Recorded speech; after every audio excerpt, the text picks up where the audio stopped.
Élu de justesse, avec 50,3% des voix, l'écologiste Alexander Van der Bellen remporte l'élection présidentielle en Autriche à l'issue d'un duel inédit avec le candidat d'extrême droite.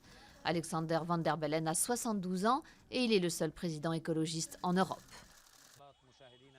Le régime syrien frappé en plein cœur par une série d'attentats ce lundi, avec un bilan qui donne le vertige, plus de 120 morts, en majorité des civils.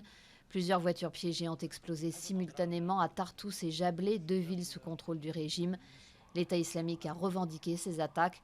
Le groupe djihadiste a également frappé au Yémen. Un double attentat contre les forces gouvernementales a fait plus de 40 morts. L'initiative proposée par la France n'a pas recueilli beaucoup de succès en Israël. En visite à Jérusalem, Manuel Valls a tenté de défendre le projet français de réunir à l'automne une conférence de paix internationale sur la question israélo-palestinienne. Benjamin Netanyahou n'y est pas allé par quatre chemins. Seules les négociations bilatérales entre Israéliens et Palestiniens peuvent faire progresser la paix, a-t-il rétorqué au Premier ministre français.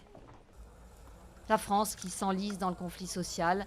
Après que les raffineries du sud de la France aient décidé elles aussi de se mettre en grève, la CGT appelle tous les agents de la RATP à une grève illimitée à partir du 2 juin.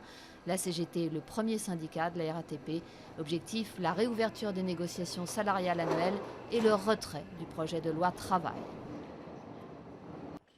Dans le procès Bettencourt, l'avocat général a requis en appel la confirmation des peines de prison prononcées en première instance contre le photographe François-Marie Bagné et son compagnon, Martin d'Orgeval.